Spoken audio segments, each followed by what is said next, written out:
The Lord be with you. and with your spirit. A reading from the Holy Gospel according to Saint Luke. Glory to you, O Lord.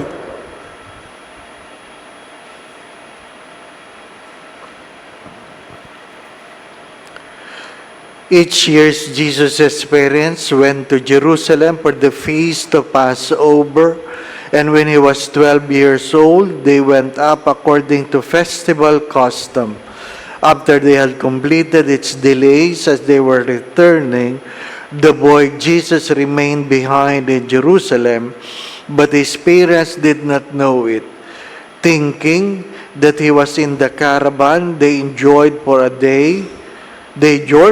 a day and looked for him among their relatives and acquaintances. But not finding him, they returned to Jerusalem to look for him. After 3 days, they found him in the temple, sitting in the midst of the teachers, listening to them and asking them questions. And all who heard him were astounded at his understanding and his answers. When his parents saw him, they were astonished, and his mother said to him, "Son, why have you done this to us? Your father and I have been looking for you with great anxiety." And he said to them, "Why were you looking for me? Did you not know that I must be in my father's house?" But they did not understand what he said to them. He went down with them and came to Nazareth and was obedient to them.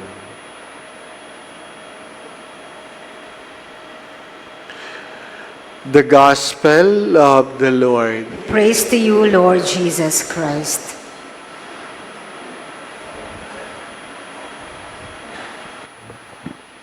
The first reading affirms that Joseph is a descendant of David. The second reading is about the fulfillment of the promise, not because it was a law, but because of righteousness. Abraham was righteous. Abraham was righteous. And we are descendants out of his righteousness, out of his faith.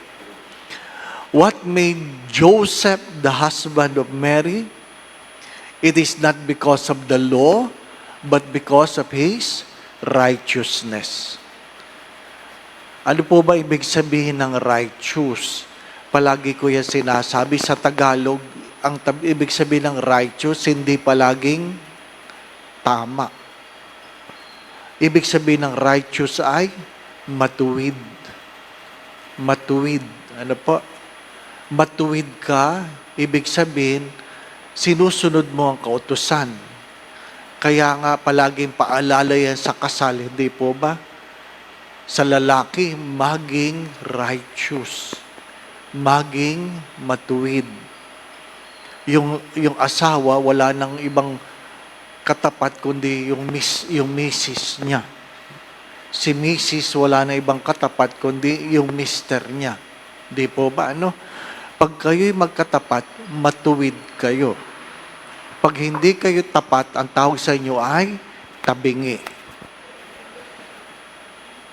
Pangit yung tabingi. Ano po? But what makes really Saint Joseph, a good husband, not just a husband, but a good husband? If we have listened carefully to the gospel, there were 2 gospels. I've opted to choose Saint Luke rather than Matthew. Mary said, "Why have you done this to us? Your father and I were anxious."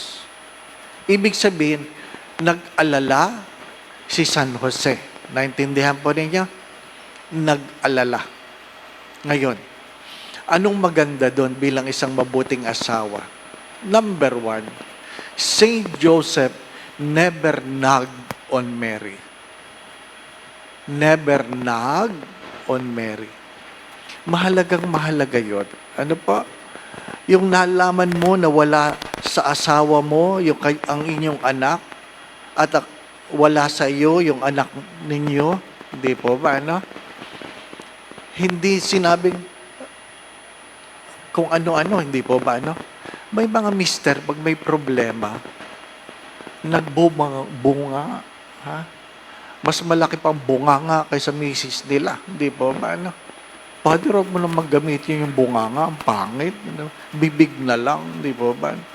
Ha?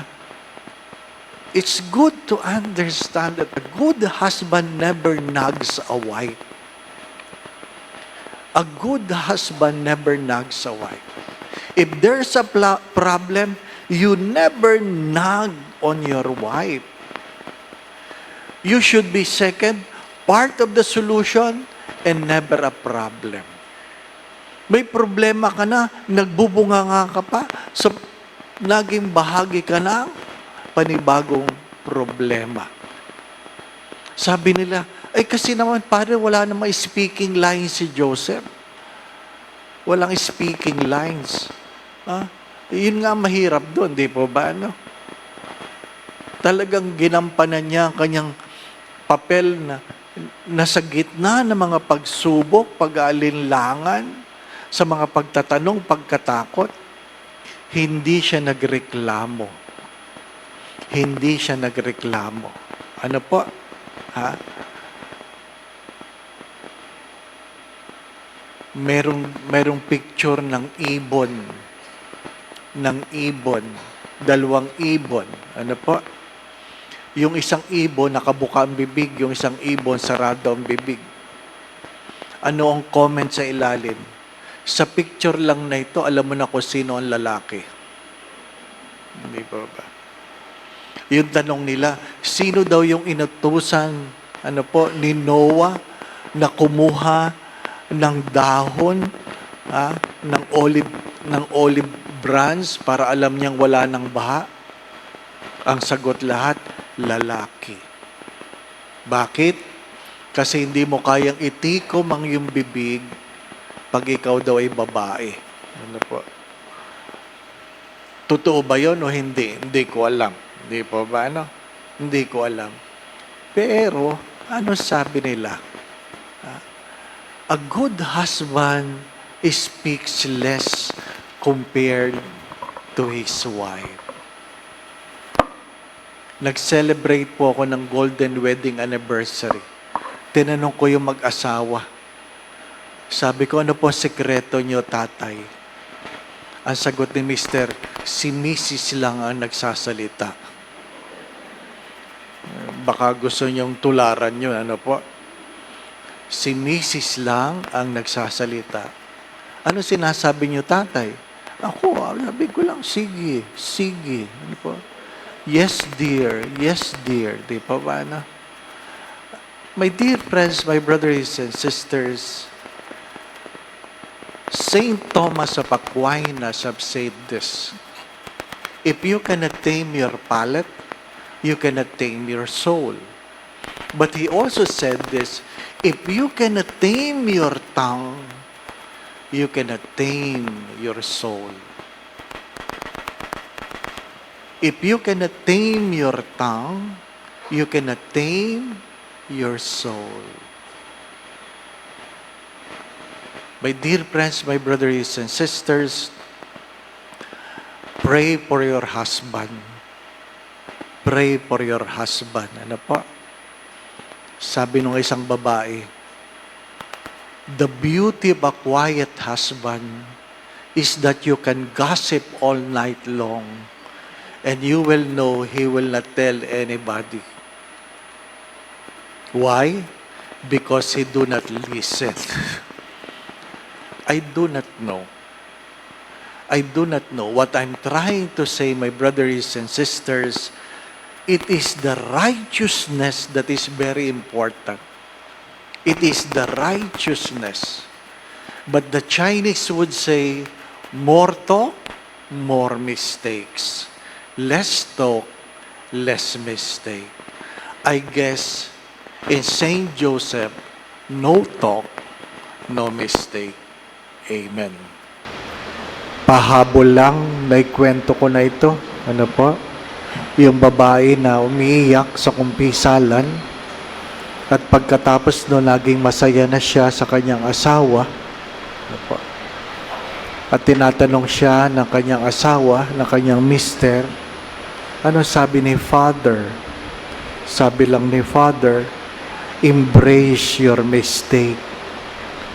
Embrace your mistake. Simula nun, palagi na niyang niyayapos ang kanyang asawa. Ano po? A good husband don't only pray, they talk less, but most of all, they never nag on the mistake of their wives. A good husband prays, talk less, and never nag on the mistakes of their wives. The Lord be with you. And with your spirit. And may Almighty God bless you, the Father, the Son, and the Holy Spirit. Amen. The Mass has been offered. We go in peace to love and serve the Lord. Thanks be to God.